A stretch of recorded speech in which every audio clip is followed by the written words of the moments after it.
Black Star Network is here. Hold no punches. I'm real revolutionary right now. Support this man, Black Media. He makes sure that our stories are told. Thank you for being the voice of Black America, Roland. Stay black. I love y'all. All momentum we have now, we have to keep this going. The video looks phenomenal. See, there's a difference between Black Star Network and Black-owned media and something like CNN. You can't be Black-owned media and be scared. It's time to be smart. Bring your eyeballs home. You dig?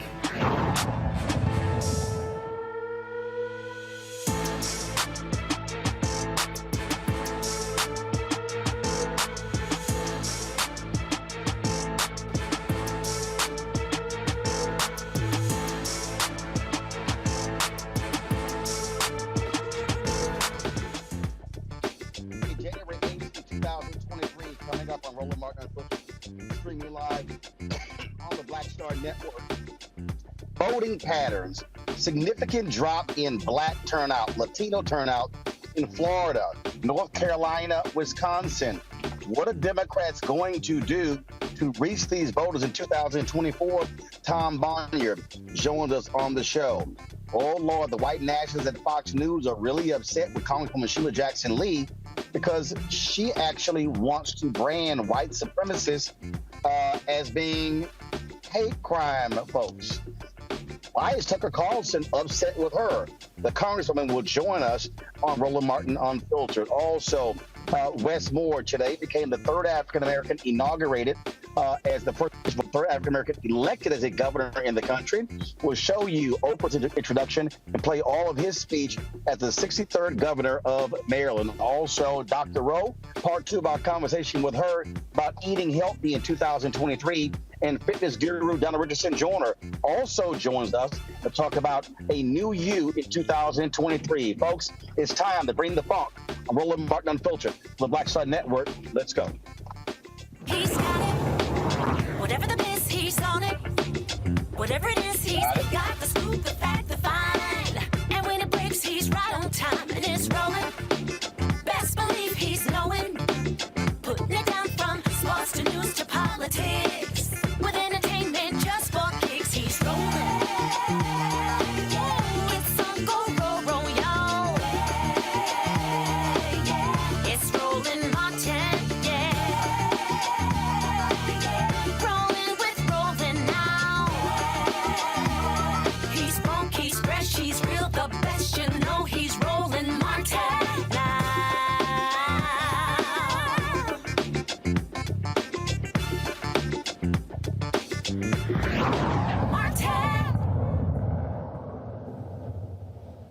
I told you there was significant Republican enthusiasm in a number of places in 2022 when it came to the election. That was definitely the case in Florida. You had a significant number of Republicans who voted there. But the reason why Republicans crushed Democrats in Florida was because you had a tremendous drop-off of Democrats who voted in the Sunshine State. When you look at voting data that took place in North Carolina, took place in Wisconsin, you saw the exact same thing. What is going on? Tom Bonnier is the CEO of Target Smart. You follow him on Twitter. He's always talking about these voting numbers and these trends. Tom, glad to have you on Roland Martin Unfiltered. Let's first start with Florida. And that is the Democratic Party is in total disarray in that state. Manny Diaz has resigned as head of the Florida Democratic Party. He's complained about money not being put into that place. But the reality is you just simply have no plan. You have no focus whatsoever. And Democrats just stayed the hell home in 2022. Yeah, that's right. I mean, we are looking at the data now in terms of, the election, obviously, from last November. A lot of people had theories about what happened and why. And what we're doing is looking at the actual vote history of who voted. We can look at actual turnout. We've got that for about 15 states now. You mentioned some of the key ones, including Florida, North Carolina, some other key states. And the pictures that is emerging is exactly as you said. We look at voters of color having lower turnout, significantly lower turnout in these states where Democrats did well. When we think about the states like Michigan and Pennsylvania, it was a different picture. But where Democrats lost in Florida, Democrats obviously lost by a huge margin.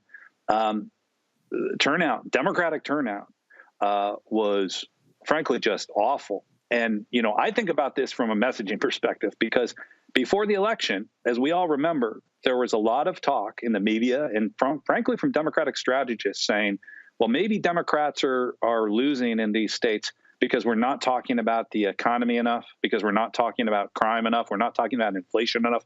Maybe we're talking about Republican extremism too much. We're talking about the Dobbs decision too much. And the reality is where Democrats invested in communities of color and organized with communities of color and voters of color early, not in the last few weeks, and weren't afraid to run campaigns where we talked about these issues of Republican extremism and, frankly, the existential threat that they pose. That's where Democrats did well. But in places where Democrats were, frankly, following this, middle of the road message, and we've got to talk about the economy. It's not that we shouldn't be talking about the economy and crime, but where that was the centerpiece and where, frankly, Democrats were trying to be more like Republicans, things didn't go well. Here's the thing, and I can tell you point blank, when you talk about being early, we reached out to the Democratic Senate Campaign Committee. We reached out to the DCCC, Democratic Governors Association. I mean, obviously, my audience is African American. It's a natural constituency for Black people are number one and number two, Black women and Black men who vote Democrat. And pretty much we hit them in March. No response. Finally got a meeting, a couple of meetings in July. Sent a proposal, no response. I did not receive any DCCC political advertising until the last week of the campaign. DCCC, it wasn't until October. DSC. And the other thing is this here. You look at Mandela Barnes in Wisconsin. What did they do? They major drop off in Milwaukee. He gets those numbers. He's a United States senator. I talked to black activists there. They said there was absolutely no outreach there in Milwaukee. Sherry Beasley's campaign, I was reaching out to them very early. Guess what? They never brought us in, never did anything. Major black, her campaign didn't even ask President Barack Obama to come in. They didn't even bring in Vice President Kamala Harris. Here, Tom, I think the fundamental issue is this here. And I'm going to be very frank. White Democratic strategists are still thinking they can use the Obama playbook. Folks are just going to turn out. He's a once in a lifetime candidate or two lifetime candidate. The black infrastructure that was put in place by Reverend Jackson, Ron Walters, Ron Brown after 1988 was obliterated because Obama didn't need it. And the white Democratic strategists who control the money refuse to listen to black people, and they're going to keep losing until they do. You know, there's this notion in campaigns, which has been, I've worked in Democratic campaigns for almost 3 decades, which is a little bit crazy. But there has been this sort of persistent notion that when we talk about, quote, base engagement, that it's something that happens late, right? That get out the vote is late.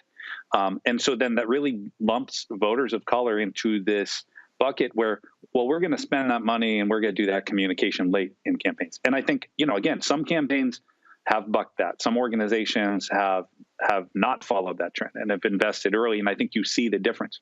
But I think the biggest difference, and I think what is lacking in a lot of these cases is, and this sounds obvious, but I think it's still lost upon many, is voters are going to vote if they believe that their vote can make a difference. If they see that it's potentially going to have an impact. You know, I think about that. We talk about the Dobbs decision. I talked about that a lot last year because you looked at that Kansas vote, an election that was put in August, an August primary, so that anti-choice Republicans could have their first victory. They could have right after the Dobbs decision.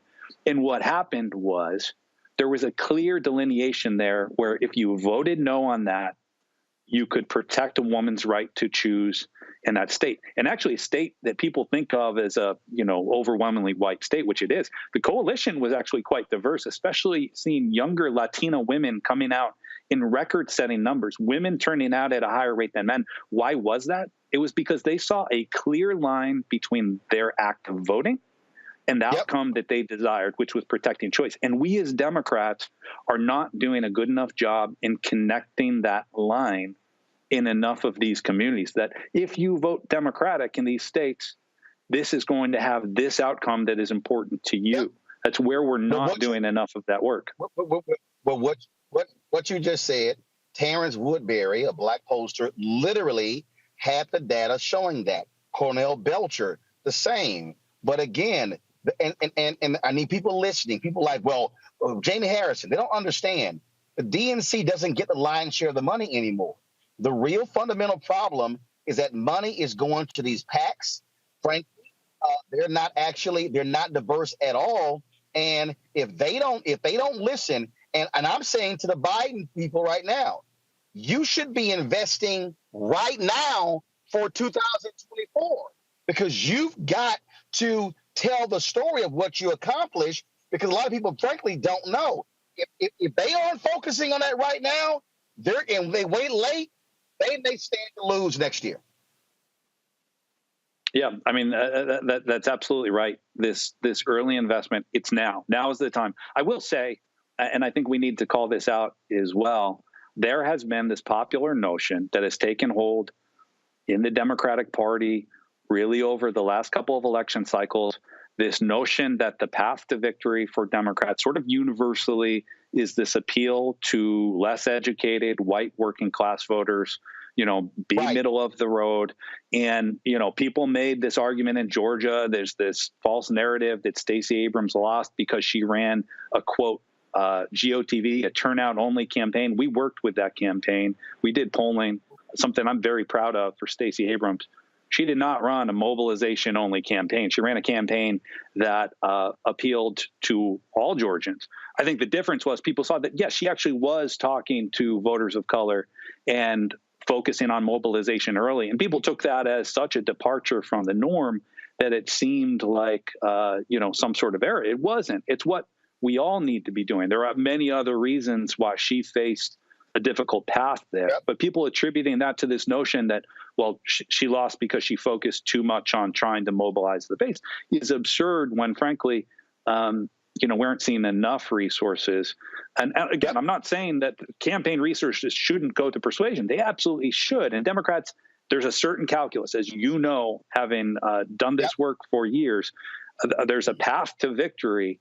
And that includes a very diverse coalition in all these states. The problem is, at this point, in most of these cases, and certainly in these states and races where we lost by these surprisingly large margins and Democrats stayed home, I don't think anyone can look at that and say, well, we invested enough in base mobilization.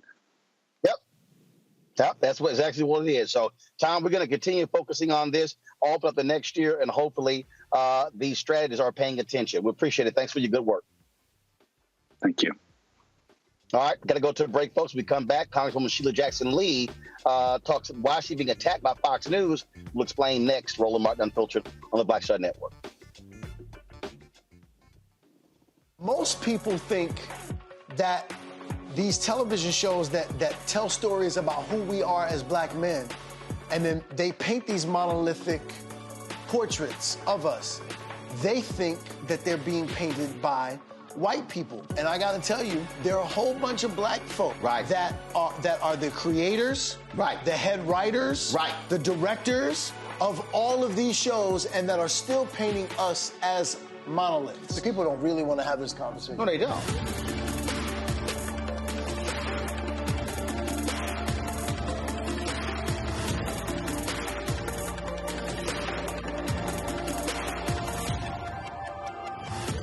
Next on the Black Table with me, Greg Carr.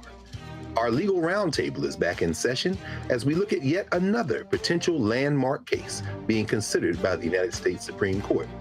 This one is called 303 Creative versus Alennis, and may be the most important and far-reaching First Amendment, that is freedom of speech, case of our time. It could, depending on how the court rules, open the door for a return of Jim Crow segregation laws. It's true. If you say we can discriminate against one, you're saying we can discriminate against all. That's on the next Black Table. Don't miss it. Right here on the Black Star Network. So this is Roger Bow. I got a message for Roland Ascot Martin. Buddy, you're supposed to be hooking me up with some of these ascots that you claim to wear. Where's mine, buddy? Hey, yo, Peace World. What's going on? It's the Love King of R&B, Raheem Devon, and you're watching Roland Martin Unfiltered.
All right, folks, welcome back to Roland Martin Unfiltered on the Black Star Network. Let me further unpack the conversation we just had with Tom Bonnier, and that is what we are dealing with here.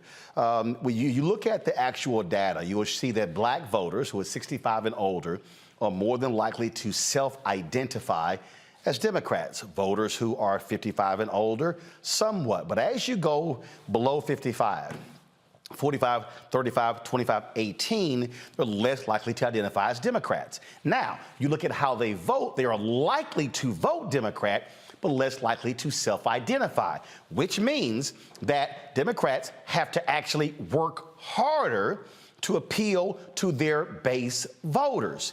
And so what you have is you have these white Democratic strategists who sit in these meetings and they think, oh, we're going to get anywhere from 85 to 88, 90, 95% of the black vote. The question is not the percentage that they're going to get. The question is how many turned out. So Mandela Barnes, oh, he got 90% of the black vote in Milwaukee and Wisconsin, yet he lost. The issue wasn't the number, percentage number, it was the turnout, which means that Democrats are going to have to be more aggressive in how they target. Aggressive means spending money. Aggressive means you're going to have to put resources into it. So what you're seeing right now is all across the country, you're seeing where Democrats are losing because they are not properly investing, as you heard Tom say earlier, where black folks are. Let me be real clear. We saw that even in Georgia with the Warnock campaign. They were not necessarily putting money into black newspapers throughout. They did it like September or even later. When you start looking at, folks, again, how you win, today's black voter is different from the black voter of 10, 20, 30, 40 years ago. Unfortunately, the people who control the money in the Democratic Party are white Democratic strategists. Let me say that again. They are white Democratic strategists. Overwhelmingly, they control the money. Even when you have black campaign managers, even when you have black senior advisors, who controls the money? That is what determines, and what they then do is they try to put nearly all that money in television. Well, here's the problem when you put that money in television, that's not ground. You're not educating, and people are turning television ads off. That, folks, is what's at play. And we keep saying that, we keep telling folks that, but they don't listen, but you keep getting your ass kicked, then you might wake up and realize, let's actually listen to folks. Robert Patillo is on my panel. He's a host of People, Passion, Politics, News Talk 1380 WAOK in Atlanta. A. Scott Bolden, lawyer here in Washington, D.C. We also have Rebecca Carruthers, Vice President for Fair Election Center. Glad to have all three of you here. Robert, the point that I was just making there, we saw it in Georgia. It really was the outside groups that really helped the Warnock campaign. They were sleepwalking for a while there because they kept putting that money in television. They weren't activating the ground. Well, you know, Roland, if you look at the difference between, let's say, Georgia, where you have Warnock running, and North Carolina, where you have Sherry Beasley running, you have to look at the difference being the outside groups, whether it's Black Voters Matter and LaTosha Brown, whether it's SCLC, NAACP, Rainbow Push Coalition, Georgia Coalition for the People's Agenda. Those were the people who were filling that gap that the Democratic Party had left, and that is what really pushed Warnock across the finish line when it comes to that election. And as long as they continue to run this same tired playbook of give black people nothing and just assume they're going to turn out, they're going to keep losing. You also cannot ignore the policy side of the situation. The Democrats were able to push through a $1.7 trillion infrastructure bill. They were able to push through a skinny Build Back Better bill. But when it comes to things such as voting rights that they promised black voters, they got nothing. When it came to criminal justice reform, where you had the Freedom Summer 2020, where people were pushing for that across the country, they got nothing. When it comes to even a vote on the study commission for reparations, inauguration. You get nothing. So it's very difficult to motivate young people, in particular, and African-American males, to turn out when you look at all the things you said you're going to do for them, and then you did none of them, and then you're not investing in their communities, and you're not putting the street money out there to get them activated. What exactly did you think was going to happen? Well, but here's the deal, though, Rebecca. There were a number of things that they did, but if people don't know what you did and you don't explain what you did, then they're not going to know that. And you're not going to get that across, frankly, in a 30-second commercial. This is where what needed to happen. There need to be a lot more town halls, direct engagements, activating black-owned media, going into those communities. That was part of the issue. Also, black radio. Again, what these white Democratic strategists do is they take the money, put it on television. Why? That's how they get paid. And so that's the deal there. You have to explain to people what you did. They ain't gonna read a 3-page White House fact sheet. No, there are 3 phases of campaigning. There's identification, there's persuasion, and there's turnout, AKA GOTV, get out the vote. So with identification, you're actually going through all of your likely voters, those who are likely to vote, and you're identifying, are they going to vote Democrat or are they going to vote Republican? And then you have persuasion, where you get those undecideds and you start to persuade them on your candidate, and then you turn out folks. The issue is black voters tend to be put into the turnout or the GOTV bucket. Instead, just like you mentioned, when we know that there are a lot of black folks, especially under the age of 55, who no longer identify with the Democratic Party, that means that during the initial phase of campaigning, the identification, these campaigns need to go into black communities and identify who these voters are. And second, it's not just identifying their political affiliation or their political leaning, but when you get to persuasion, you have to persuade them to actually turn out and vote. And that's something that's not happening. Instead, it's just a shortcut that Democrats have been playing for the last 30, 40 years of let's wait until the last few weeks of the campaign, let's dole out walking around or street money, and let's use that to actually turn out black folks to vote. And that simply does not work anymore. And it's tired, and it's an old play. It really is still operating by an old playbook. And there are people, Scott, who are like, okay, you're blaming Obama. No, what I'm saying is the strategy that Obama had, nobody else can replicate. Kamala Harris couldn't do it. Cory Booker couldn't do it, because even black folks was like, yeah, that ain't gonna work for us a second time. He did not need a targeted black plan. He had one, but he didn't need it. But his was sort of nominal. And so that political infrastructure I keep talking about, that Reverend Jackson, Ron Brown, the late Dr. Ron Walters put in place, that was obliterated when Obama comes in, and these white strategists in the Democratic Party, they still keep thinking, we can keep using that playbook. Nah, you can't parachute him in and think he's just gonna have people turn out. It's not gonna work. How ironic that the first black president, that their administration, their campaign, killed off the ground game put together by Reverend Jesse Jackson. And Jesse Jackson and those who came before him, including Ron Walters, enabled Barack Obama to be Barack Obama and become the first black president. But politics is all local politics. Marion Barry here in D.C. used to say, how many votes you got coming out of Ward 5?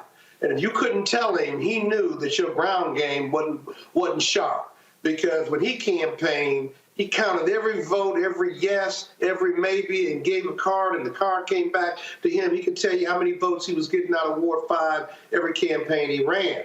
The other thing I want to say is, it's interesting you bring up Ron Brown, because the one thing you said that people may have missed was that with Jamie Harrison, all of the Democratic PAC money doesn't come to the DNC. Ron Brown, if you talk to his son, and I know you have, he's been on the program with us, one thing that Ron did in '88 or whatever years he was head of the DNC, he brought all that money to the DNC table. and he could decide how it was spent and who he was going to spend it with. Now remember, the DNC in 1988 is totally different because Citizens United. So that's totally changed the deal. Here's the deal. Hold tight 1 second. I got to go to a break. I want to pick up with this when we come back, and then of course we're going to show you Oprah's introduction of Wes Moore today at his inauguration. We'll play his whole speech as well. Here from the UNCF, talk to Congresswoman Sheila Jackson Lee. We also have Dr. Rowe as well as Donald Richardson on the show as well. Jam-packed show, lots for you folks. We'll be right back. Roland Martin Unfiltered on the Black Star Network. You two folks, hit the like button. Y'all know you ain't nobody else giving you this kind of content anywhere else in America. Back in a moment. Hatred on the streets, a horrific scene, a white nationalist rally that descended into deadly violence. White people are losing their damn minds. As an angry pro-Trump mob storms the U.S. Capitol, we're about to see the rise of what I call white minority resistance.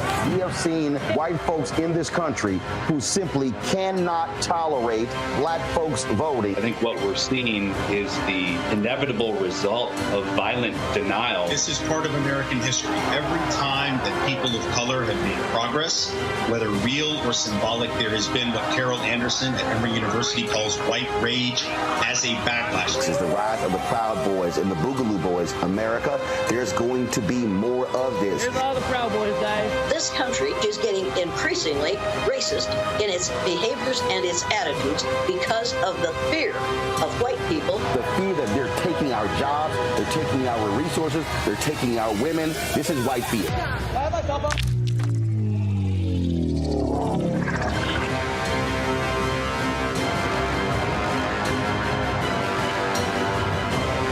I'm Dr. Jackie Hood Martin, and I have a question for you. Ever feel as if your life is teetering and the weight and pressure of the world is consistently on your shoulders? Well, let me tell you, living a balanced life isn't easy. Join me each Tuesday on Black Star Network for a Balanced Life with Dr. Jackie.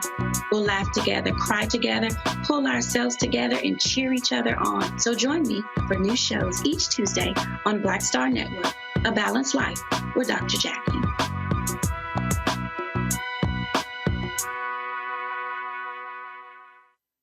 Carl Payne pretended to be Roland Martin. Holla! Hi, I'm Chaley Rose, and you're watching Roland Martin Unfiltered.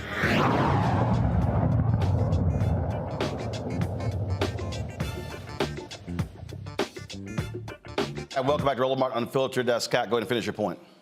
Yeah, well, I got Citizens United, but the DNC and Jamie Harris, whoever's going to lead it, needs to figure out how to do something similar to that to control more of these dollars. But the bottom line is, the Democrats really don't care about black voters. They want the black vote. They know we got nowhere else to go. And until we vote and take our vote somewhere else, it's going to continue to happen because they're not dumb. They listen to this show. They listen to other shows. They know exactly what they're doing, and they're just unwilling to change it. They're in love with bringing white folks back to the party. Well, I disagree. There are some who do care, Rebecca. Again, what has to happen is, and I'm a firm believer in this, you have to have CBC members, other black politicians, putting maximum pressure on all the levers. And what I'm talking about is not just the DNC. I'm saying DNC, DCCC, DSCC, Democratic Governors Association, Priorities PAC, Emily's List, environmental groups, all of those groups.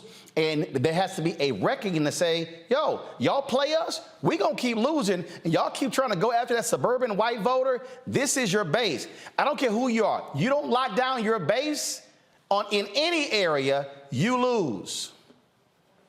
Right now, the CBC is the largest caucus on the progressive side. They could really take over the D-Trip. In fact, right now, what I would suggest for them to do is start knocking on doors in black neighborhoods and organizing black folks around what's happening with local school boards, especially with critical race theory, especially with black history being removed from a lot of our public schools. That's something very easy and simple that they could start organizing black communities around.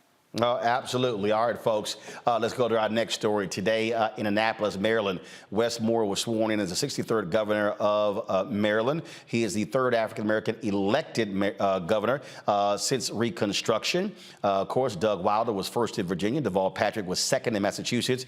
And it was Wes Moore today in Maryland. There were a number of people who were there. Actor Chris Tucker were among those folks there. And it was Oprah Winfrey, of course, who had Wes Moore when he was a book author on her show, who gave the introduction before he gave his speech as governor of Maryland. I will, to the best of my skill and judgment. To the best of my... Hello, Maryland!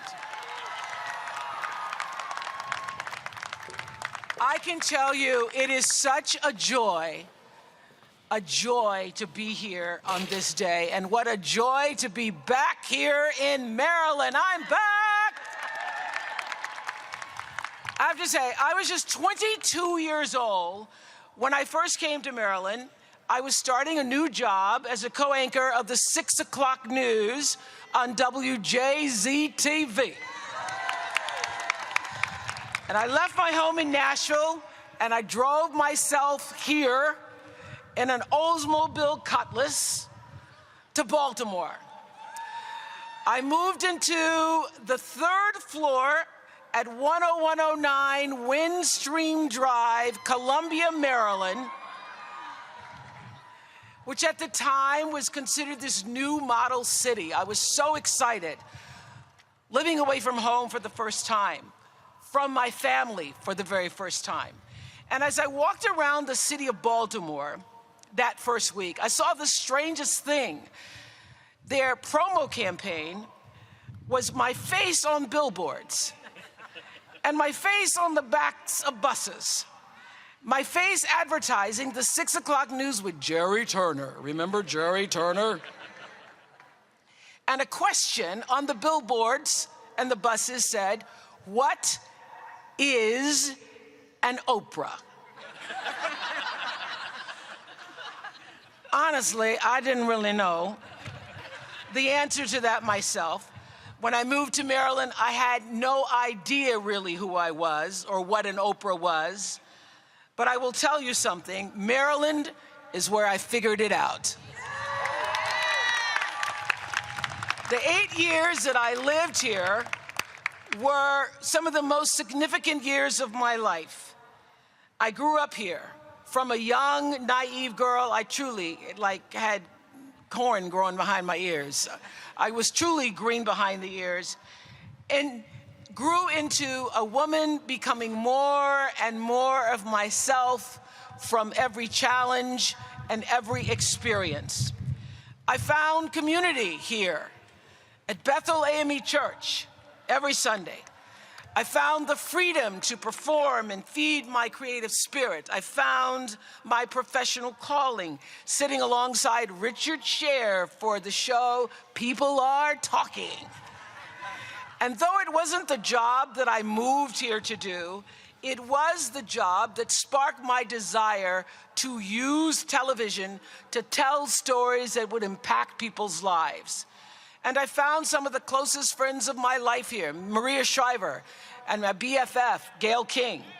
But most important, in Maryland, I found myself. This state is something special. It's a place where so many others have done and will do exactly what I did. Plant the seeds of their wildest dreams and watch those seeds grow into reality. Maryland is full to the brim with opportunity. It was back then, it is now. And I know that with Wes Moore as your governor, Maryland's best days lie ahead. So let me tell you a little bit about the Wes Moore that I know, the Wes that I'm proud to be standing here with today. Well, I met Wes for the first time in 2010 when I interviewed him about his best-selling book. Y'all read the book, right? Everybody's gonna want to read the book now. I was so impressed even then by his integrity and his wisdom. He was wise beyond his years. He knew who he was, and he had a vision for who he intended to be and how he wanted to serve. Though I have to say, I was delightfully surprised when he called me last year, on January 6th, as a matter of fact, to tell me that he wanted to serve as governor. And I said, you want to run for governor in this political climate where everybody is so polarized, where there's such vitriol? Look at what's happening right now as we speak, because as he was telling me, I could see the CNN screen behind him, and that's the first I knew of the invasion of the Capitol. So then I turned it on. I go, look at what's happening. You want to run in this climate? And he said, exactly. Exactly. So I said, go for it, and I'll be here if you need me. I always walk away from a conversation with Wes Moore with a new perspective, with new ideas, with a new way of seeing things, a new burst of positive energy. That's what you do for people. And about 5 years ago, Wes and our now First Lady of Maryland, Dawn Moore, had come to my house for dinner, and we had a conversation that stayed with me. I still think about that conversation. We were talking about, as we often do at the table, how to live with purpose and meaning, and how to continue that into your later years, and how to know that you are spending your precious days in a way that you'll be able to look back with pride and have absolutely never any regret. And I remember, Wes, you said to me, because I had just recently ended the show, and you said, your job title, talk show host, will change. Your titles change throughout your life, you said, but your occupation will also change. But your work, you said, will always be consistent. Wes has had quite a few titles in his life. Author, Army Captain, CEO, and now governor.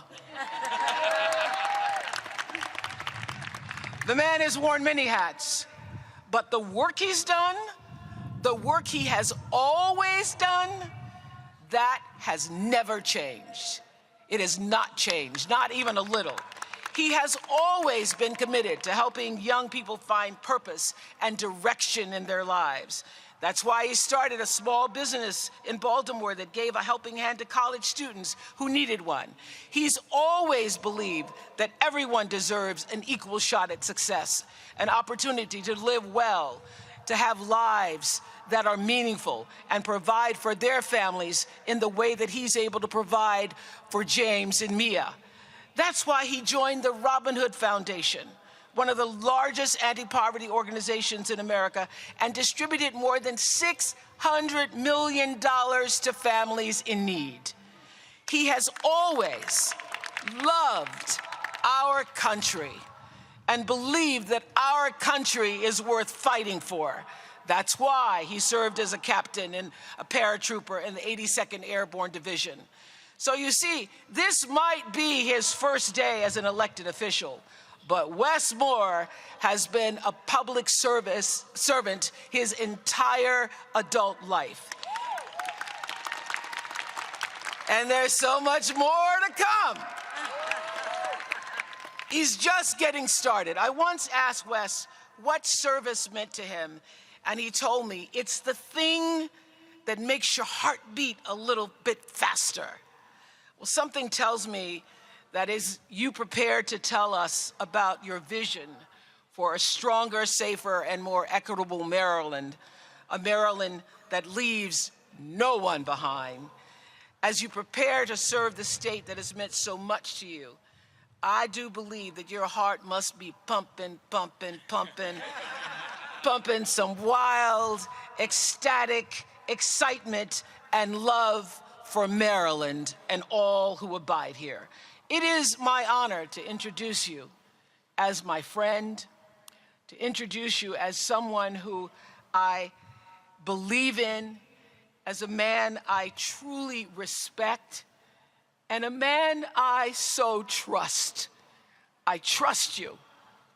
I trust your vision, I trust your leadership, and I want you to know you can trust it too. In your new governor, Wes Moore.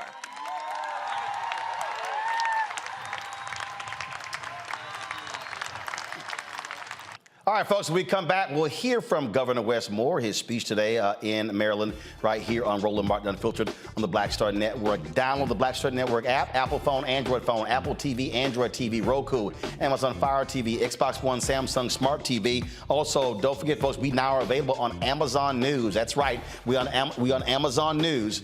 And so if you actually pull up the Amazon Fire Stick, you can actually watch us on Amazon News. You can tell Alexa, Black Star Network. You can actually hear the audio from the show as well. And so our 24-hour streaming channel is now live on Amazon News via the Amazon Fire Stick. We'll be right back on Roland Martin Unfiltered on the Black Star Network. That's right. You got to. When you talk about blackness and what happens in black culture, we're about covering these things that matter to us, speaking to our issues and concerns. This is a genuine people-powered movement. There's a lot of stuff that we're not getting. You get it, and you spread the word. We wish to plead our own cause. Too long have others spoken for us. We cannot tell our own story if we can't pay for it. This is about covering us. Invest in black-owned media. Your dollars matter. We don't have to keep asking them to cover our stuff. So please support us in what we do, folks. We want to hit 2,000 people, $50 this month, raise $100,000. We're behind 100,000, so we want to hit that. Y'all money makes this possible. Checks and money orders go to P.O. Box 57196, Washington, D.C. 20037-0196. The Cash App is $RM Unfiltered. PayPal is R Martin Unfiltered. Venmo is RM Unfiltered. Zelle is Roland at RolandSMartin.com. On the next, A Balanced Life with me, Dr. Jackie. People can't live with them, can't live without them. Our relationships often have more ups and downs than a boardwalk roller coaster, but it doesn't have to be that way. Trust your gut. Whenever your gut is like, this isn't healthy, this isn't right, I don't like the way that I'm being treated. This goes for males and females. Trust your gut, and then whenever that gut feeling comes, have a conversation. Knowing how to grow or when to go, a step-by-step guide on the next A Balanced Life on Black Star Network.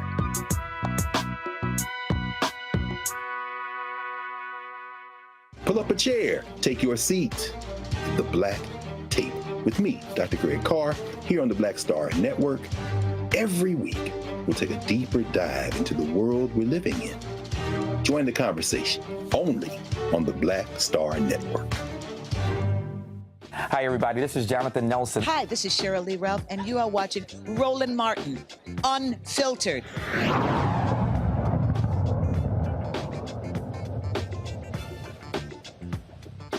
We carry it live today. Here is Wes Moore's speech as the new governor of the state of Maryland. Hello, Maryland!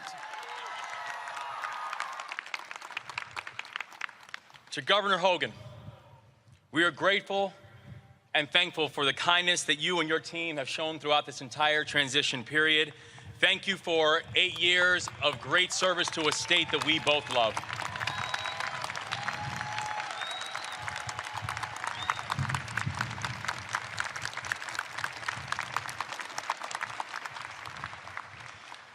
To my dear friend Oprah Winfrey, a Maryland girl at heart, thank you for your incredibly kind and gracious introduction. It is an honor to be with you today and always, and thank you for always being in my corner. To your new First Lady,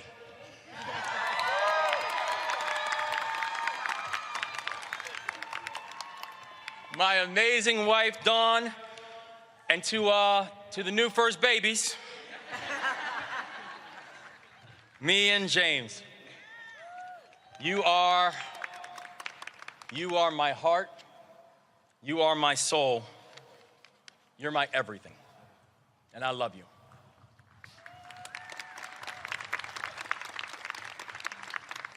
As we stand here today, looking out over, and you can see right there the memorial to Justice Thurgood Marshall.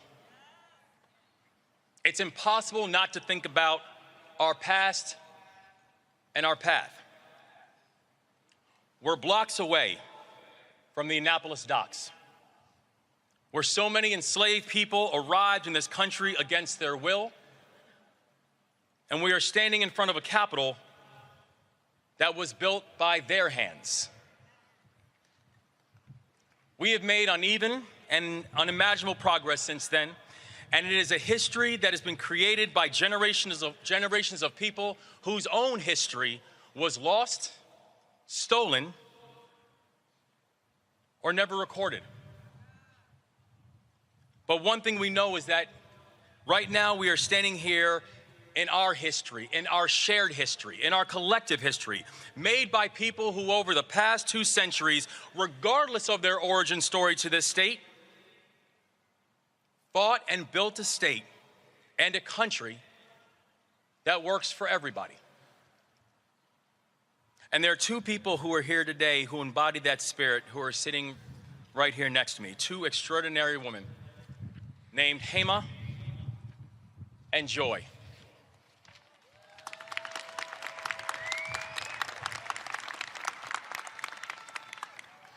Hema came to this country from India. Joy from Jamaica. Yeah, man. They immigrated to America with hope in their hearts, not just for themselves, but for future generations. And now, today, they are sitting here together at the inauguration of their children to become the governor and lieutenant governor of a state that helped to welcome them. Please stand up. Please stand up so everybody can see you both.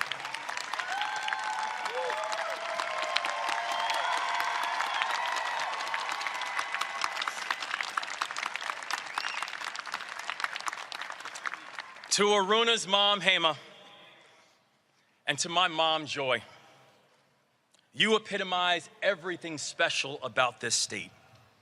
And you are proof that in the state of Maryland, anything is possible. Now, yes, Aruna and my portraits are going to look a little bit different from the ones that we've always seen in the Capitol. But that's not the point. This journey has never been about making history. It's about marching forward. Today is not an indictment of the past. Today is a celebration of our collective future. And today, our opportunity to begin this future is so bright it is blinding, but only if we are intentional, inclusive, and disciplined in confronting challenges, making hard choices, and seizing this opportunity in front of us. Our state is truly remarkable. From my birthplace of Montgomery County to my adoptive home of Baltimore City, from the sandy beaches of the Eastern Shore to the rolling hills of West. Yeah, go ahead, Eastern Shore. Go ahead and make yourselves known. To the rolling hills of Western Maryland and everywhere in between. Maryland is home to spectacular natural beauty and dynamic industries and people as talented as they are determined. But the truth is, Maryland is asset rich and strategy poor. And for too long, we have left too many people behind. We know it is unacceptable that while Maryland has the highest median income in the country, 1 in 8 of our children live in poverty. We know it is unacceptable that in the home of some of the best medical institutions on the planet, that more than 250,000 Marylanders lack health coverage. We've been asked to accept that some of us must be left behind. And that in order for some to win, it means others must lose. And not only that, we've come to expect that the people who have lost will keep losing. We must refuse to accept that.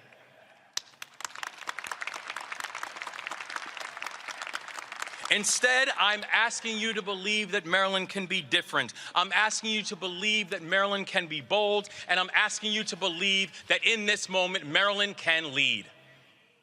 I'm asking you to understand that it is time for our policies to be as bold as our aspirations, and to confront the fact that we have been offered false choices.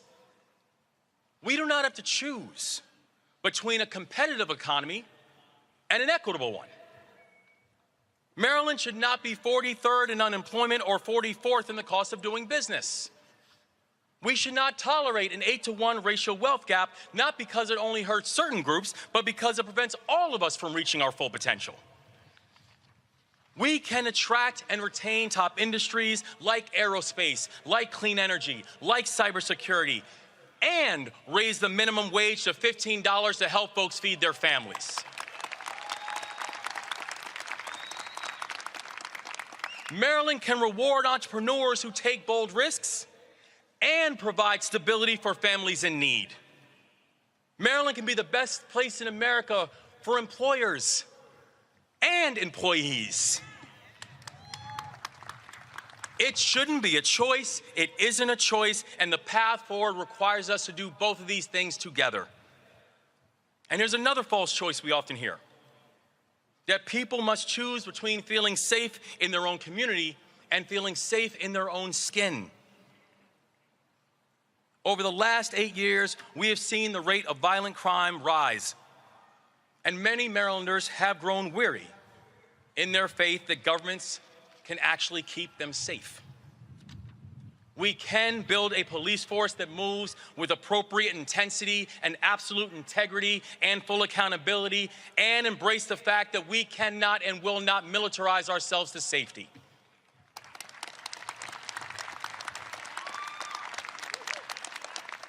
We can and we will support our first responders who risk everything to protect us, and change the inexcusable fact that Maryland incarcerates more black boys than any other state in this country. We will work with communities from West Baltimore to Westminster to share data so we can keep violent offenders off of our streets, and we can welcome people who have earned a second chance back to our communities.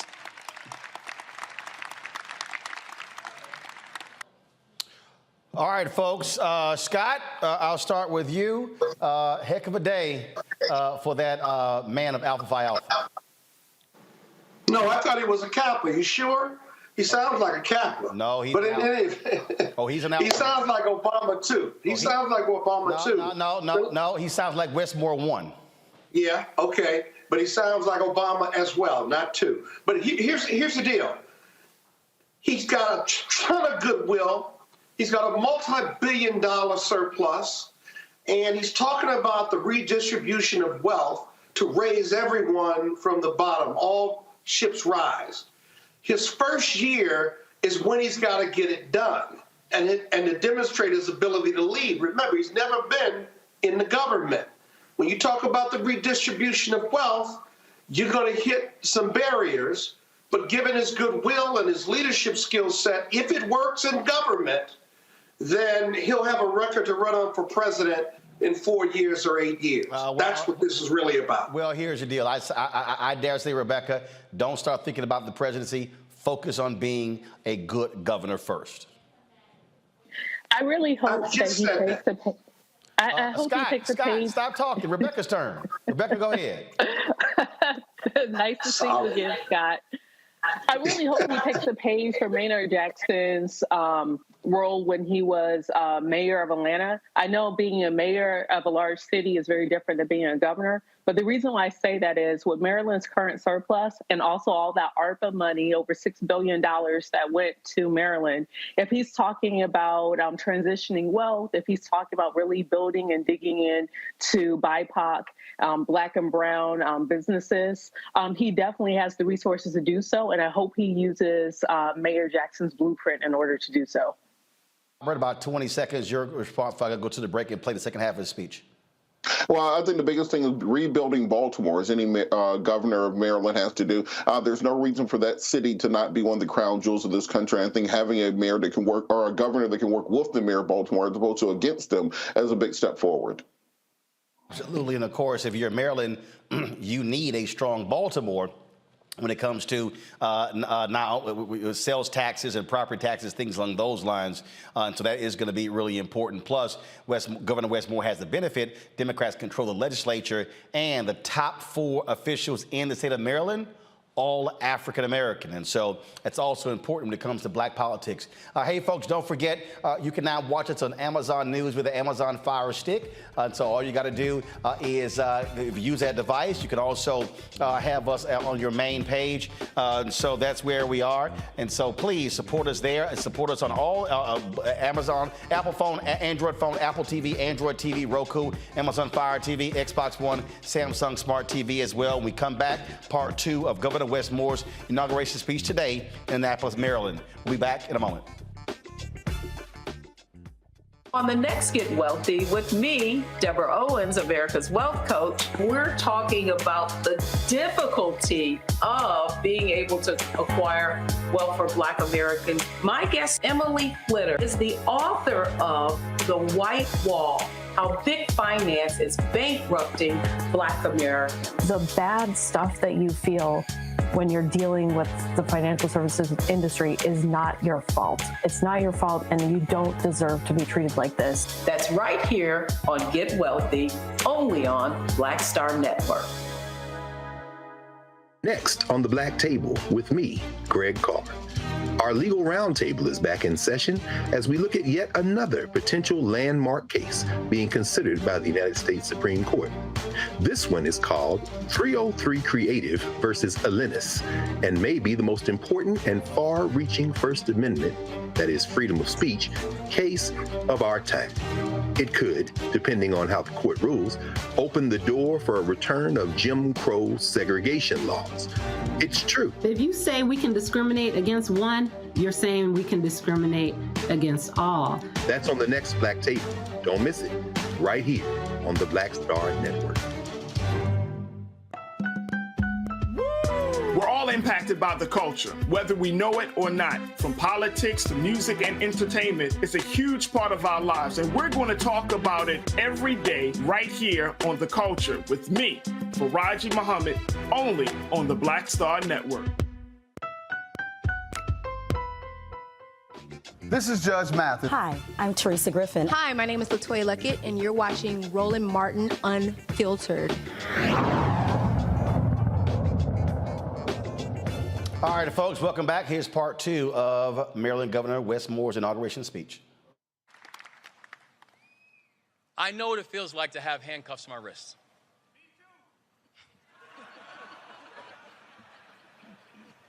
We're not alone. I felt that when I was 11 years old. I also know what it's like to stand with families and mourn the victims of violent crime. We do not have to choose between being a safe state and a just one. Maryland can, and we will, be both.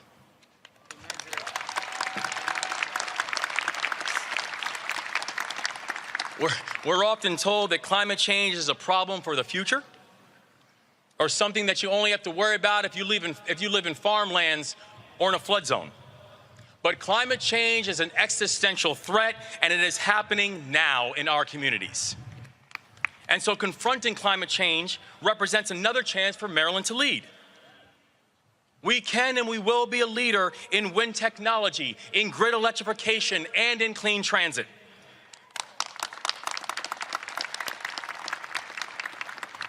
We will protect our jewel, the Chesapeake Bay, and address toxic air pollution that chokes our cities, and we will put Maryland on track to generate 100% clean energy by 2035 and create thousands of jobs in the process. Clean energy will not just be a part of our economy, clean energy will define our economy in Maryland. But that requires everybody. companies, communities, state and local governments, and the people to take bold and decisive action together. And importantly, we do not have to choose between giving our children an excellent education and an equitable one.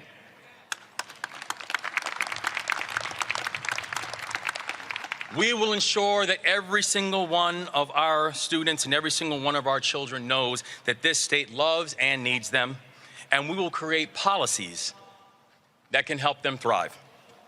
We will invest in our special education students, our English language learners, our LGBTQIA students, students experiencing homelessness, and every single child who needs a little extra help.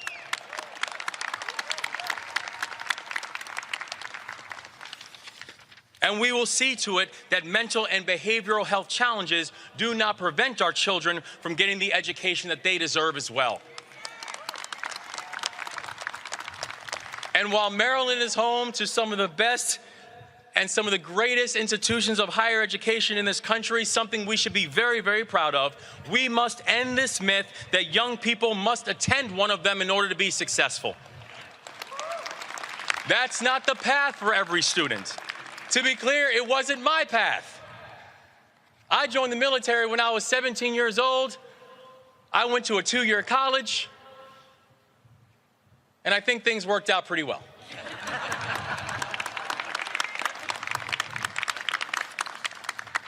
Every student in Maryland will know that there are paths to their success and their fulfillment. And those paths begin with high quality and highly inclusive schools from pre-K to 12th grade. Now, my own journey started in military school, where I learned one of my core values: service. I went on to lead soldiers in Afghanistan, and my years of service transformed me. My character was strengthened, my vistas were widened, and my leadership was tested. I want every young Marylander of every background and from every community to have the opportunity to serve our state. That's why we will offer a service year option for all high school graduates. A year of service can prepare our young people for their careers and also provide our state with future leaders, public servants that we desperately need. The challenges that we will face will require all of us to answer this call to service, to go out and join the ranks of our teachers and our firefighters, our police officers and our civil servants, our nurses and our union members. You've elected me to serve as your governor, but the work will be done together. Now, fair warning, there are going to be skeptics and people who say that we cannot rise above the toxic partisanship that we see too often in today's politics, where people care more about where the idea came from than is it a good idea? Those are the same voices that told me at the beginning of this campaign, you don't understand how politics works. And to them, I said and I say, we must govern on big principles and not on petty differences.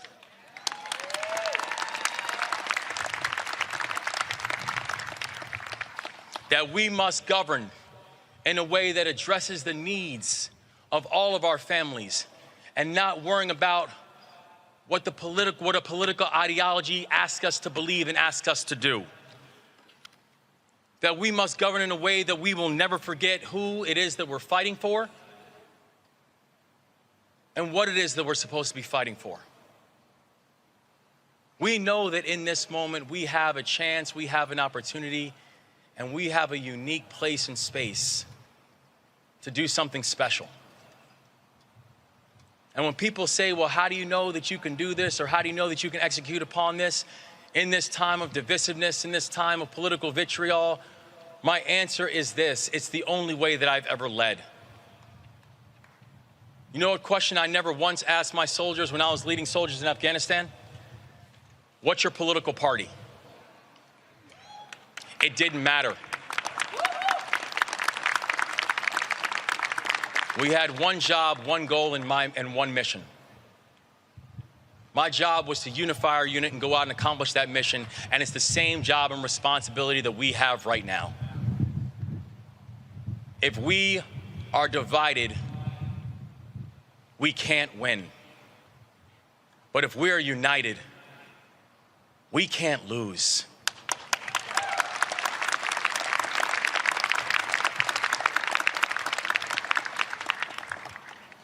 Now, we know that we stand here on the cusp and in a time of a historic measure.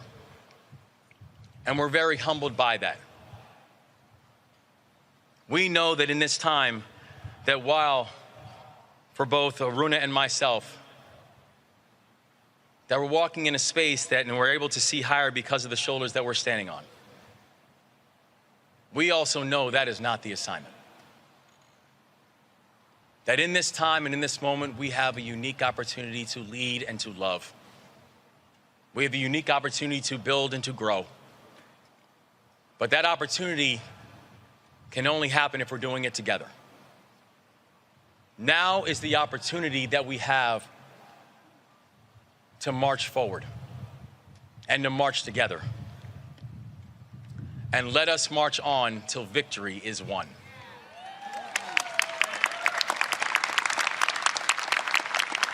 Today is not the victory. Today is the opportunity. It is our opportunity to lead with love. It is our opportunity to create with compassion. It's our opportunity to fight fearlessly for our future. Maryland, our time is right now.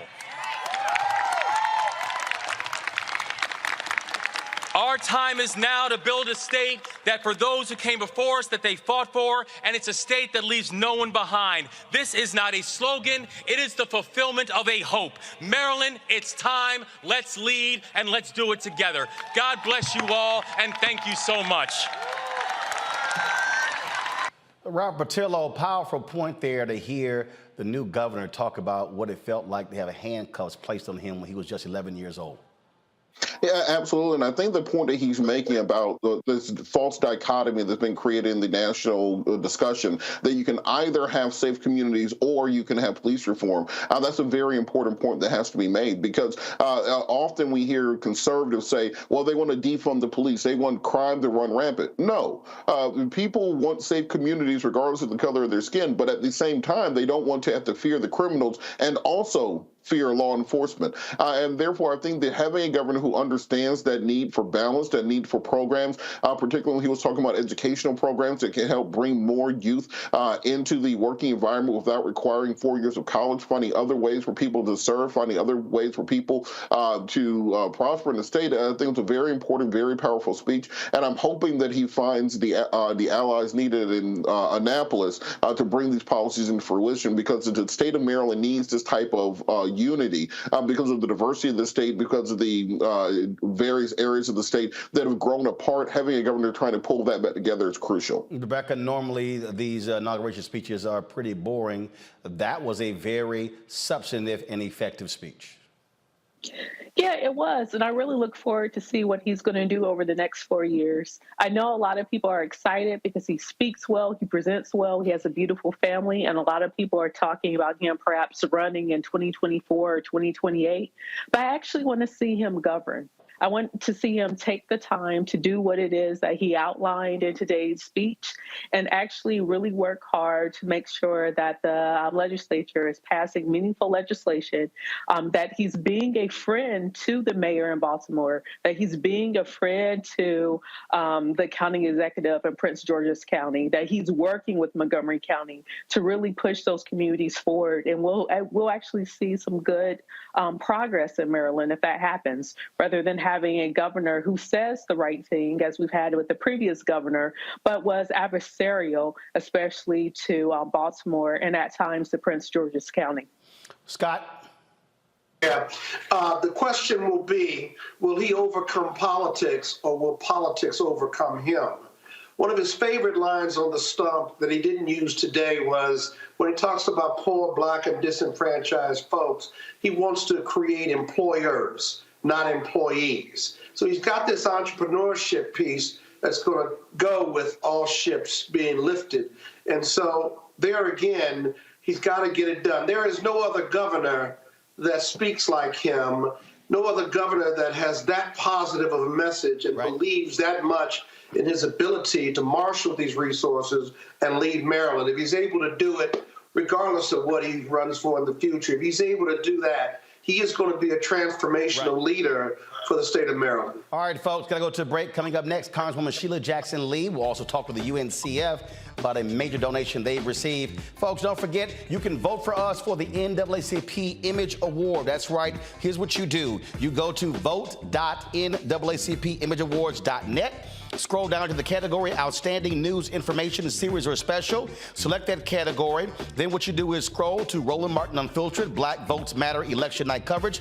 Click on Vote. You can then scroll back to the other categories as well. You can register your vote with the email of your choice. You can actually use more than one email if you want. Only one vote is allowed per email address. Then confirm that you're not a robot. Voting ends February 10th at 9 p.m. Eastern. Let's go ahead and bring this home. We're the only Black-owned media company that actually got nominated for an Image Award. We'll be right back.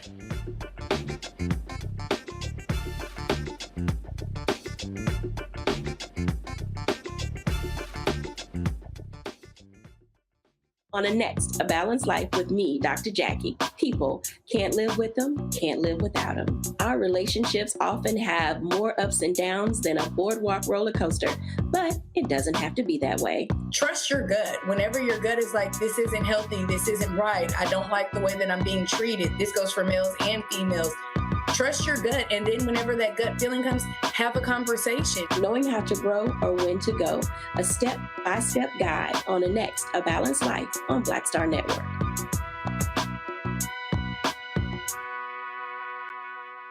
Most people think that these television shows that tell stories about who we are as Black men, and then they paint these monolithic portraits of us. They think that they're being painted by white people. And I gotta tell you, there are a whole bunch of Black folk that are the creators, the head writers, the directors of all of these shows, and that are still painting us as monoliths. The people don't really want to have this conversation. No, they don't.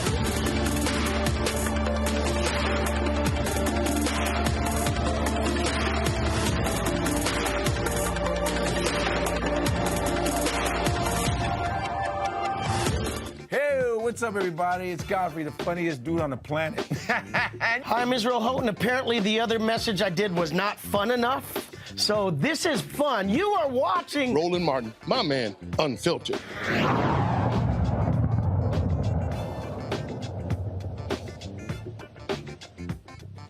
All right, folks, the white nationalists at Fox News never like it when you got to confront racism in this country. Tucker Carlson is really upset at Texas Congresswoman Sheila Jackson Lee because she don't like white supremacy. Listen to this fool. Now, Lee has, quote, served in Congress for nearly 30 years, but it's hard to think of a single thing she has ever done to improve the lives of the people who elected her. She doesn't seem interested. Instead, Sheila Jackson Lee has devoted her entire political career, indeed her entire life, to a single cause, shrieking about white racism. That's what Sheila Jackson Lee does for a living. Here's a selection. Institutional racism and systemic racism taints and spoils the way that America treats, All right, in one so here's the whole instance, deal. I don't African waste to Tucker Carlson. I just want to give y'all a flavor of what he's complaining about. First of all, I find it hilarious that Tucker will suggest that Congresswoman Sheila Jackson Lee hasn't done anything for her district in 30 years. I don't think Tucker's ever been to her district. But again, when you're talking to a bunch of ignorant people on the Fox News who don't do any research whatsoever, they believe anything that he says. And so why is he upset with her? Well, Congresswoman Sheila Jackson Lee joins us right now. Glad to have you on the show. So, Congresswoman, you got little Tucker upset. Not only Tucker, but also Lauren Boebert, who started it first late Sunday night. And I provided her with a very detailed education on her misrepresentation and untruth. I introduced, Roland, H.R. 61, which I will stand by. I have worked extensively on hate crime, anti-hate crime legislation from the time that James Barrett was decapitated in Texas. Maybe Tucker needs to know the history of this state and the history of African Americans who have been subjected to hangings and brutalities. But I introduced the bill that would add white supremacy to the list of race, ethnicity, and religion as elements of hate crimes. Evidenced by Director Wray of the FBI, who said white supremacy is the largest portion of domestic terrorism. And unlike years back, when Al Qaeda was a threat to the United States, domestic terrorism is. Should I list Buffalo, New York? Should I list Mother Emanuel? Should I list the Walmart massacre of Mexican Americans? All motivated in many instances by replacement theory and white supremacy. So Lauren Boebert took it on, that's the Congresswoman, and I gave her a treatise that she did not read the bill. It has nothing to do with speech. It has nothing to do with white people not speaking. In fact, I told Lauren Boebert, if she wants to be a white supremacist, be my guest. If she wants to speak about it, be my guest. But when that kind of speech, motivation relates to and results in a crime of hatred and violence, it is a violation and should be a violation of the federal hate crimes law. Now, I am incensed that Tucker Carlson would say all of my life. Well, all of my life I've been Black and I've been a woman. And so if it is necessary to speak about racism and what it does to taint America's soul and soil, I will do so. But I do so in the embrace of diversity, of the freedom of all backgrounds, white people, Hispanics, African Americans, Asians, others, and all religions. I'm known for that. I am known for that. And I take issue with his wrong interpretation. The thing that Tucker also conveniently left out is that after the Buffalo massacre of those black folks at that grocery store, it was you had Congressman Jamal Bowman who pushed forth a resolution dealing with the issue of white supremacy in that shooting. A significant number of Republicans voted against it. And so what we have to understand is that, so Tucker clearly is speaking to his audience. They align with white nationalism and in many cases white supremacy because they do not want folk like you and Congressman Bowman and others calling out white supremacy. They hate it. You are absolutely right. And my bill, and I supported Congressman Bowman, we worked together. My bill will be a law where it will be a criminal offense for white motivated white supremacy generating into violence, violent extremism, and the loss of life. He added another insult by suggesting that I did a bloodline, if I will. If I'm correct on that terminology, it was used against Jews for many, many years. And I am stunned that he would now bring that terminology out when my understanding is that my Jewish friends are absolutely appalled at that kind of terminology and accusation against them. So he's taken upon himself to attack everyone in the most vicious untruth that you could imagine. I do want him to answer the question. How does he explain the killing of 10 black people in Buffalo? How does he explain the killing of worshipers in Mother Emanuel Church? How does he explain an individual from way north Texas, driving hundreds of miles to shoot Mexican Americans in a Walmart store? How does he explain that? And is he willing to accept that as what America is? I'm not willing to accept it. It is actual hate. It's a hate crime, just as in Charlottesville where they said the Jews will not replace us.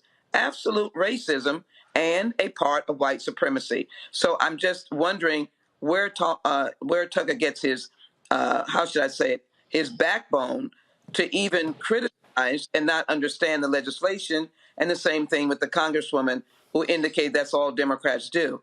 I don't want to give you a long litany of what I've done for the 18th Congressional District, but let me just say that I enjoy the opportunity to serve my constituents, and whenever they need me, I am there for them. So I'm curious, Congresswoman, has Tucker invited you to his show, has your staff reached out to him to say, since you got so much to say, why don't you invite the Congresswoman on to have this issue discussed?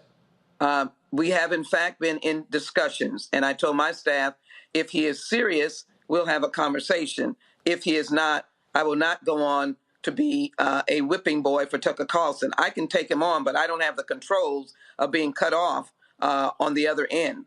And I refuse to be cut off on behalf of my constituents. So we are in.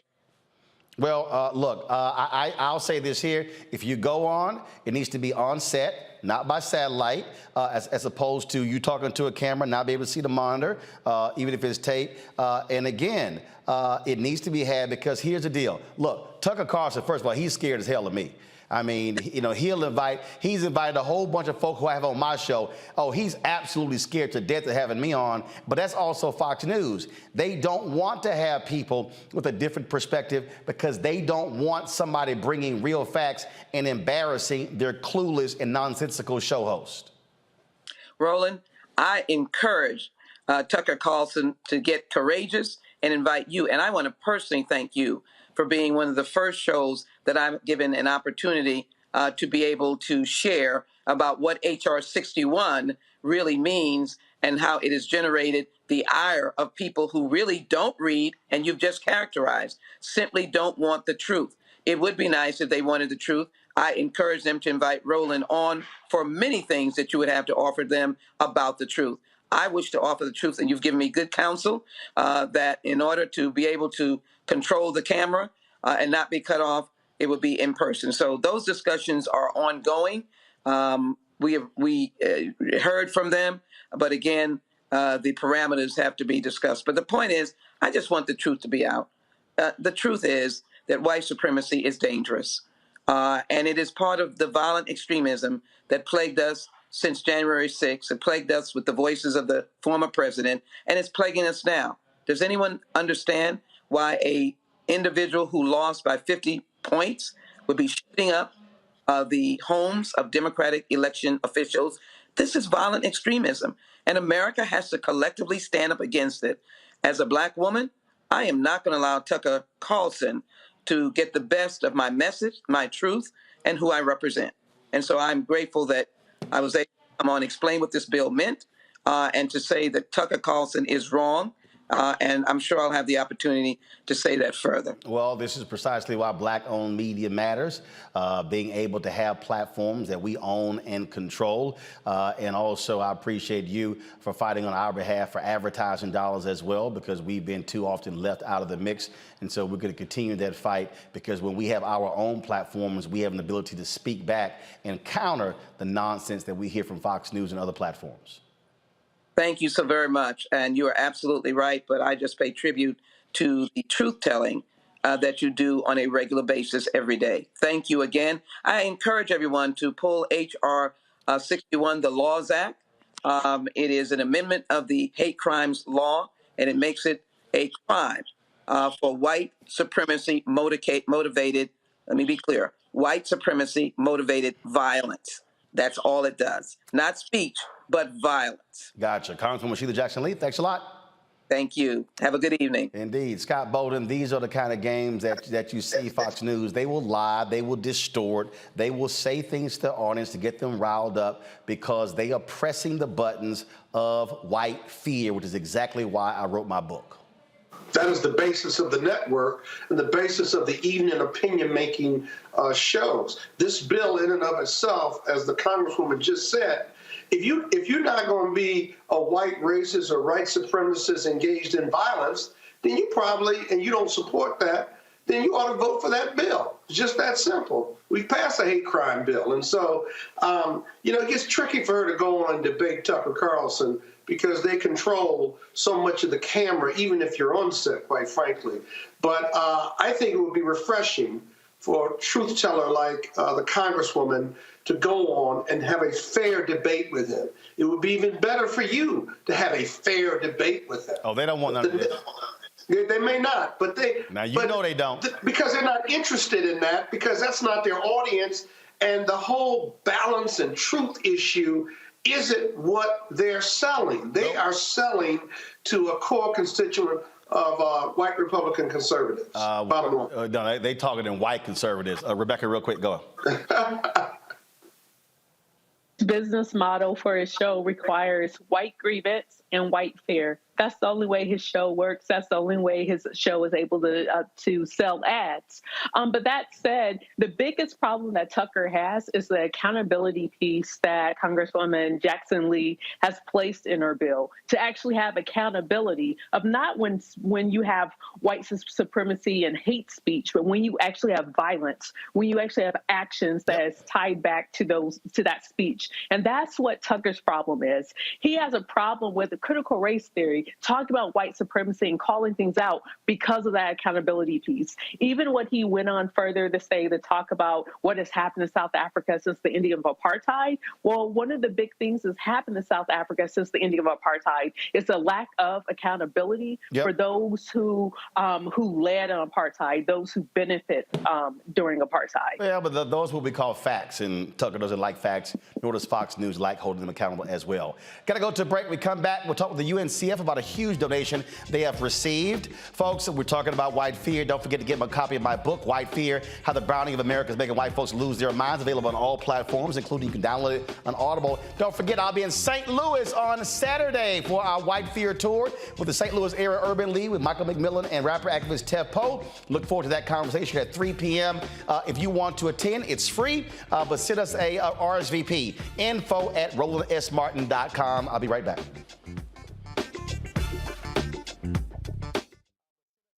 I'm Deborah Owens, America's Wealth Coach, and my new show, Get Wealthy, focuses on the things that your financial advisor and bank isn't telling you, but you absolutely need to know. So watch Get Wealthy on the Black Star Network.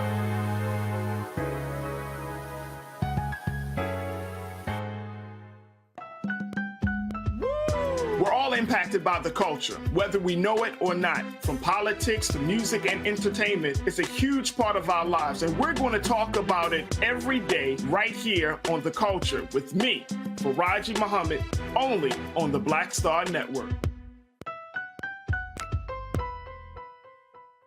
Pull up a chair, take your seat at the Black Table with me, Dr. Greg Carr, here on the Black Star Network. Every week, we'll take a deeper dive into the world we're living in. Join the conversation only on the Black Star Network. Black Star Network is here. Oh, no punch! I'm real revolutionary right now. Thank you for being the voice of Black America. All momentum we have now, we have to keep this going. The video looks phenomenal. See, there's a difference between Black Star Network and Black-owned media and something like CNN. You can't be Black-owned media and be scared. It's time to be smart. Bring your eyeballs home. You dig? Hey, I'm Deion Cole from Blackest. What's up? I'm Lance Gross, and you're watching Roland Martin Unfiltered.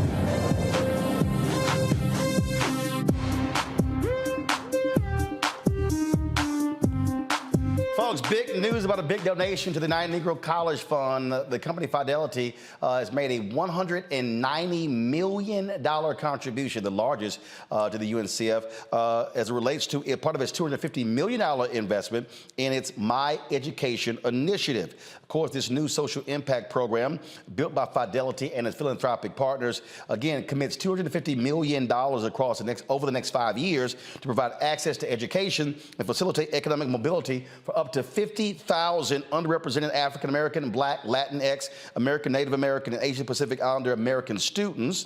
Joining us right now regarding this is Dr. Michael Lomax. He is the president and CEO of the UNCF. Pamela Everhart, she's the head of Regional Public Affairs and Community Relations at Fidelity Investments. Glad to have all of you. Michael, how did this come about?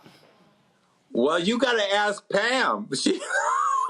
It came about because a wonderful company, Fidelity, wanted to do something great, and that is to help Black and brown college students in the communities where they have financial centers in 11 states around the country, and they did some homework, and they figured out who does scholarships in a innovative and holistic way, and they came knocking at the UNCF doors, and the UNCF doors opened, and we have developed a great program that meets the bill that Pam Everhart and her team at Fidelity want to meet for the communities where they work. So, Pamela, about that, how did those conversations begin and it result in this major contribution?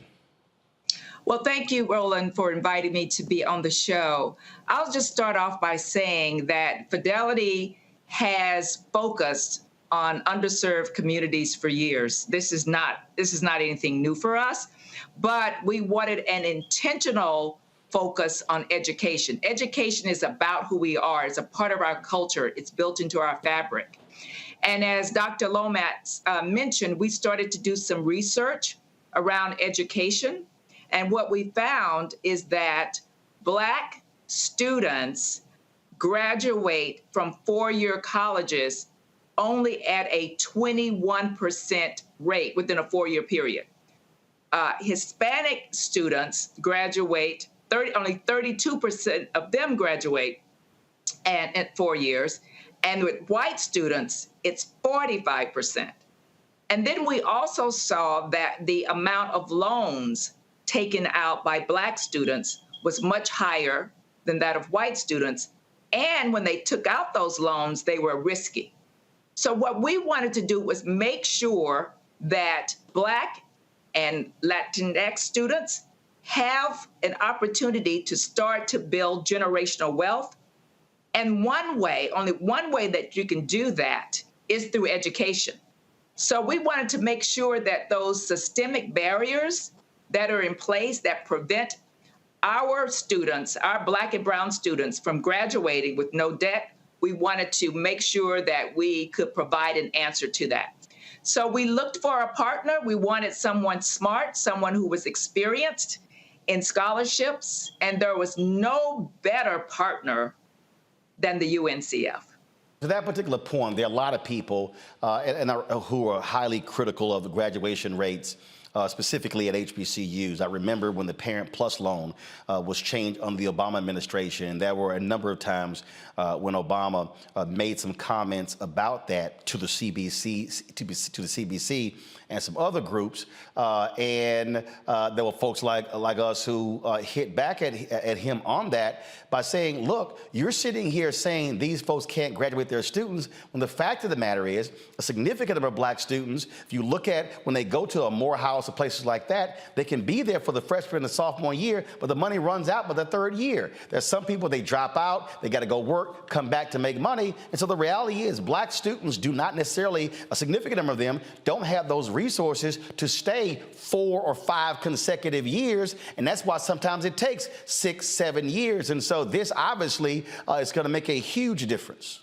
You know, I'd like to just, oh, go ahead, Pam, but. I was going to say absolutely, and the research that we dug into justified that, Roland. So I wanted to make sure that finances would not be the issue to cause them not to graduate. But we know it takes more than money. Money is just not enough, right? So you have money, but then what this program does is provide wraparound services. So we're going to provide mentoring services, college coaching services, mental health services. We want to provide opportunities for students to apply for internships and financial education services as well. So all of that together, holistic approach is what we saw is different than the traditional scholarship programs. Michael?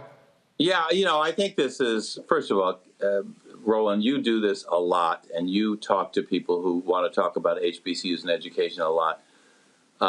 You're hearing from someone in Pam and the folks at Fidelity who've really done their homework. They said there's a problem we want to make a difference on, and that is helping first-generation, low-income, Black and brown students in the communities where we do business. We want to help them flourish in getting a good education that will open up new careers and good jobs for them and also enable them to build wealth. And they ask the question, what are the obstacles that get in the way? And as Pam has said, yes, money gets in the way. money is necessary, but it's not sufficient to address the issue of persistence through graduation, because life gets in the way of our students, and they haven't had the opportunities to prepare for education in ways that will enable them to navigate the complex world of going to college. And that's what Fidelity is really addressing. They're taking a 360-degree view of the student. They're saying, yes, there's a financial issue that these students have, but they have other supports that they need, and we want to figure out with our partner, the United Negro College Fund, that knows scholarships and knows students and knows this journey, how we support those students so that they can be more efficient and more effective in making that journey. And then as the things that we learn, we want to share with our country. We want to share with other corporations. So if they want to do scholarship programs, they're going to do best-in-class scholarships the way Fidelity is doing them. So when does it start? How do people actually apply?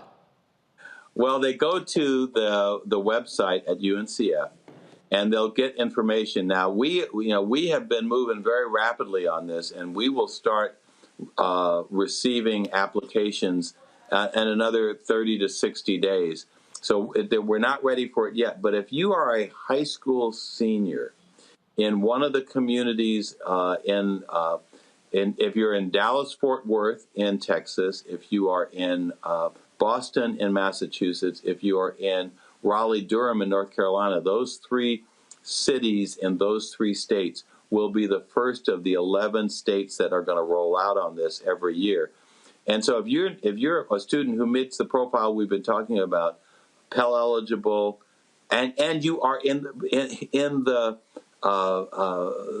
middle.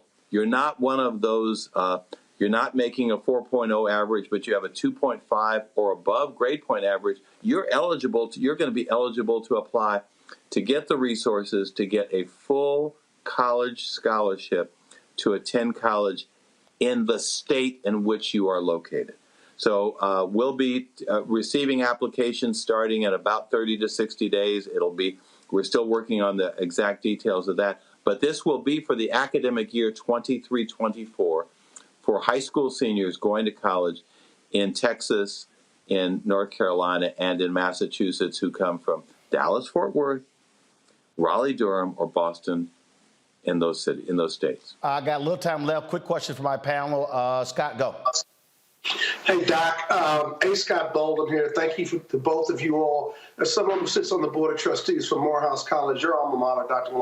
Lomax, we know this story far too well. The reality, though, is the HBCUs also don't have the resources to help those students get across the finish line. Yeah. Is any of the $250 million dedicated to assisting any of your member colleges and universities, or are you partnering with them in any way on this project?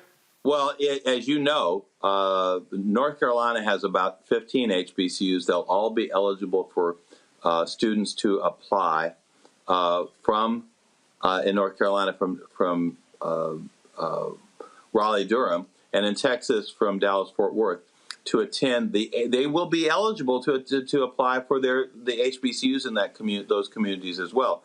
There'll be 100 scholarships annually in those cities.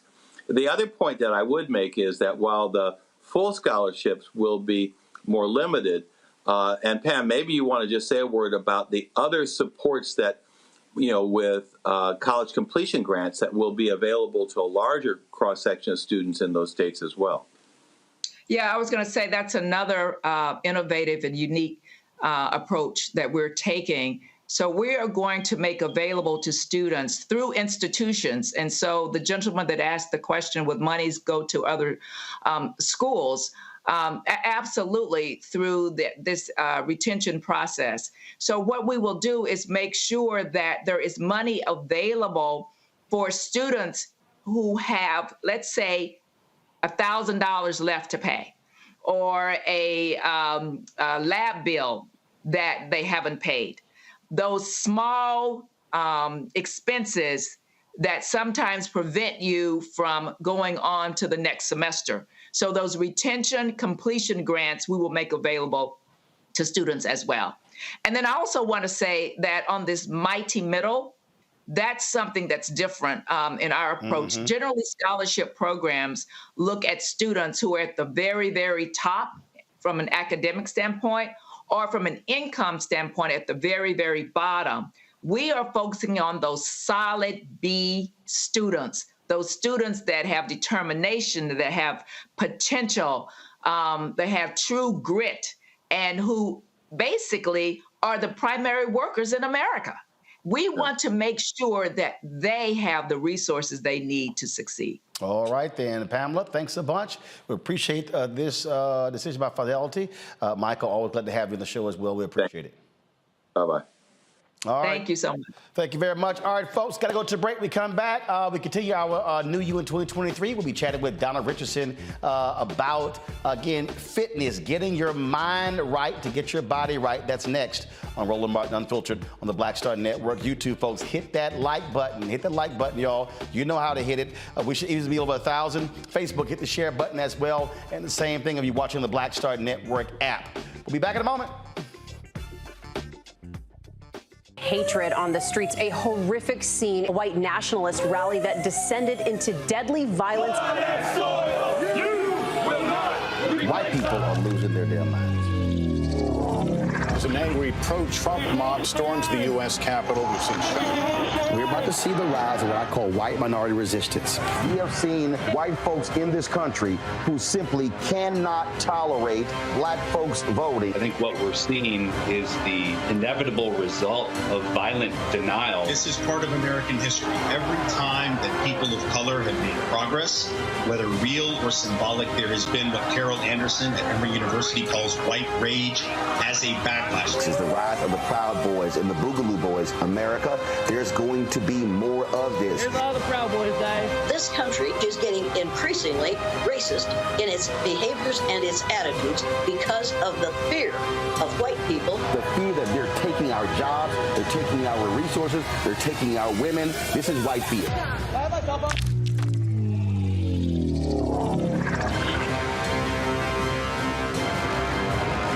On the next Get Wealthy with me, Deborah Owens, America's Wealth Coach, we're talking about the difficulty of being able to acquire wealth for Black Americans. My guest, Emily Flitter, is the author of The White Wall: How Big Finance is Bankrupting Black Americans. The bad stuff that you feel when you're dealing with the financial services industry is not your fault. It's not your fault, and you don't deserve to be treated like this. That's right here on Get Wealthy, only on Black Star Network.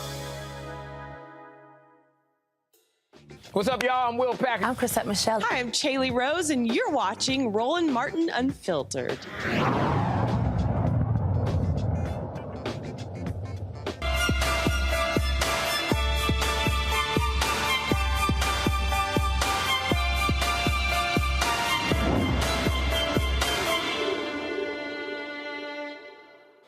All right, folks, since we began the new year, since January 3rd, we've had our New You in 2023 segments focusing on fitness and health and diet and again, your mind as well. Donna Richardson has been in the game for a very long time. She joins us right now. Donna, glad to have you. First of all, Donna, I want to deal with the mind first because, again, at the end of the day, if you are not committed in your mind, I don't care what it is, whether it's working out, whether it's your diet, whether it's sleep, whether it's anything, you're not going to be successful in the long term. Yes, you're right, Roland. When I talk with people, and I've been doing this for 30 years, I will not even get them started until we try to change their mindset. You have to change and do it like a transforming or renewing of your mind. When you change your thinking, you will follow. So really, it starts with changing your thought process and then acting on that. I think so often we just go to act and we have not thought it through, or we don't have a plan. And sometimes this is about breaking old habits and establishing new habits. I think that is important for people to know that you have to want to change more than you want to stay the same. And it is challenging to change because we do hold on to some of those habits that we've had forever. But I always say it starts with here, right here. If you can change your thoughts, then you can change your actions. I remember Bishop Jakes said that you must eat from the garden of your own thoughts. So don't grow anything you don't want to eat. Everything starts here. So when we can start to change and transform the mind, then we can take steps towards being not just physically healthy, but mentally, spiritually, and emotionally as well. Got folks who are watching and they're already commenting, and one of the things that I keep hearing from folks is, all right, okay, where do I start?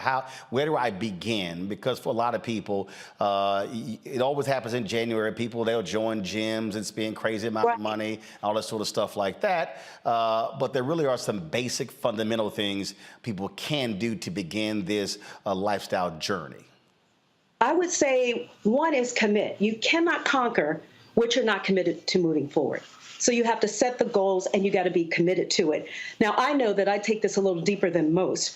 I'd like to have most of the people that I work with to have I would say to make a covenant with God. That is where you start, and with yourself, because you can set goals and you can have a plan, strategic plan to accomplish it. But I think it requires obedience and a higher accountability. Yes, it's great to have, the buddy system, but I think if you can have that plan and that goal with God, and He knows what you're trying to do, and you're communicating every day, you're following up with the actions, that's where that health covenant comes in. Just saying, this is what I want to do. You help me. We got to trust in Him with everything else. Why wouldn't we start with trusting in Him with our body, which is our temple of the Holy Spirit? I've got some other questions. So I would first say commit. We talked about change, how you have to change your mindset. Right. But the other part, too, I think is important is that a lot of times we will do things that we know aren't good for us, but learn this habit, we continue to do it. So we have to be willing to say, you know what, even though I've lived this way for a certain period of time, it's time for me to change that. And in order to change, you've got to make some big steps, because it does start with your mind, but then every day you've got to be committed to doing it. It's like any other goal. You have to be persistent. You have to have perseverance, tenacity, courage, and step on faith and do it. I got some other questions, but I want to go to my panel. Rebecca, what you got for Donna? Donna, so I want to talk women and weightlifting. Should we be lifting heavy? Now, that is definitely a good question, and I think it depends on your goal. But as we get more mature, it is important, and when I say mature, older, over 50, 60, I think it's important to continue to do weightlifting, but I don't think it's important for you to do the heavy weightlifting. I think it's important to increase your strength, but also to increase toning the muscles as well. So you do weight training and weight-bearing activities, but I don't think it's so much to focus on how much weight you can lift, but just getting stronger and more toner. Because with age, the bone density starts to decrease, and we definitely need to do the weight training that will help increase bone density. That's very important. And then also still doing the cardiovascular so that your heart and lungs can be healthy. And you also want to lose the weight, and that is the common both of them, and along with eating a good nutritional program, having that. Nah, everything you just said, Robert don't do none of that. So Robert spend way too much time shooting his guns. Robert, what's your? You just get all kind of help. So you might get 3 questions. Go ahead. I did have a question. You know, we live in a different generation now, where there's a lot of emphasis on aesthetics and body positivity. You know, kind of the Lizzo phenomenon of I don't need to lose weight. And if you say anything about me losing weight, that's fat shaming. How can you talk to people in your life about maybe getting in shape, or helping them to get in shape without coming off as being derogatory or fat shaming or making them feel bad about it?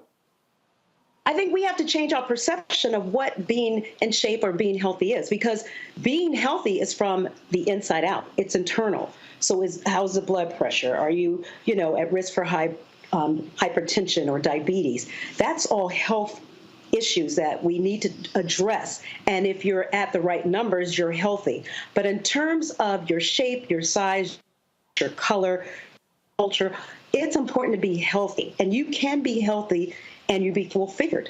I could be skinny and not be healthy. So we're focusing too much on the outside when we have to start with the health component of the inside. And I want to look fit and fine too. But what good is that if I've got high blood pressure and I'm on taking diabetes medication and, I'm on this medication. And so it's like, it's not just about the look. And it goes back to what I said. Are we healthy mentally, emotionally, and spiritually? I've worked with people for a long, long time, and they always would go, I always call the Michelle Obama arms, MOA, right? Everybody wants that. Want to help you get healthier, and you look fit and fine on the outside, but you got a nasty attitude and a bad spirit on the inside. So we have to change how we look at what being healthy is about. And being healthy to me internally, it's got to be what I look in the mirror and what I see, and not compare me to others. I am fearfully and wonderfully made. I have to look in that mirror and accept and love who I am. I don't care at 60 if it's drop, droop, spread, and all the other things that happen. I have to love me. And if I'm loving me, I'm going to take better care of me. Next up is P-Knob. That's cool. Oh, yes, Scott. Somebody came up to me last week and they. Oh, yeah. Oh, yeah. Oh, yeah. I was waiting to hit you with that one. Yeah. It's P-Naughty. Whatever the hell it is, somebody gave me what your little nickname was in college the other day. And so I was waiting to hit you with it. Go ahead. What's it called? The prettiest snoop on the yard, without a question. I digress. Well, hell, it probably was only 2 or 3 of y'all, so, That was a lot. Yeah, Hey, Donna. I like that. Thank you very much. Your side of spirituality and getting your mind right, there are people out here who say, I just don't have it in me to work out. I want to get on some diet drugs, whether it's Wegovy or some of the other drugs, or I want to have surgery that's going to reduce my weight. But the reality is, even if you do that, you got to get your mind right and how you approach food, your relationship with food, for any of those other mechanisms to work to get you to lose weight. Could you comment on that? Yeah, because, a lot of people are, having surgery and taking different things to help to lose weight. But if you're not disciplined, you can start eating way too much, not working out enough, and then all that comes back. And then you're going to have to get surgery again or to take more medication. So really, it is about changing how you want to live your life. And the bottom line is, if you don't have your health, you don't have anything. You can't do anything. So I think it's a personal decision on how you go about it, but do know there are risks when you do some of the things that you talked about. And number 2, if you don't stay being active and eating well, weight will come back. And you'll have to repeat that same process again. And that's what we're talking about. We don't want to break the cycle of bad habits. We want to increase and get new habits established. And it does take work. But here's the thing. You got to be sick and tired of being sick and tired that you want to change. Because you have to want to change more than you want to stay the same. Or you just keep doing what you're doing and you get the same results. You have to love yourself enough to say, I want better for me. I don't want to, have to bend over and breath just tying my shoe up a flight of stairs and I'm exhausted. I can't play with my grandkids. How about when you're trying to get out of that car and the seat is kind of low and it's taking you quite a minute to get up because you got the extra weight and you're tired, you don't have the energy or stamina that you used to have. That impacts your overall daily activities that you do in life. And at some point, if that bugs you enough, if you are so like, okay, enough is enough, you'll do what it takes to change. I just saw Steve Harvey, and he said on his Instagram how he had started his program because he was sitting in a little beanbag or something trying to play with his kids. And for him to try to get up and do something, they started laughing at him because he had a difficult time just getting up. And that's when he knew to be an awakening moment or a reckoning moment that tells you you need to do something different. All right. Donna, how can folks reach you? I am on Instagram at I am Donna Richardson. I'm on Twitter at I am Dynamite. And my Facebook is Donna Richardson.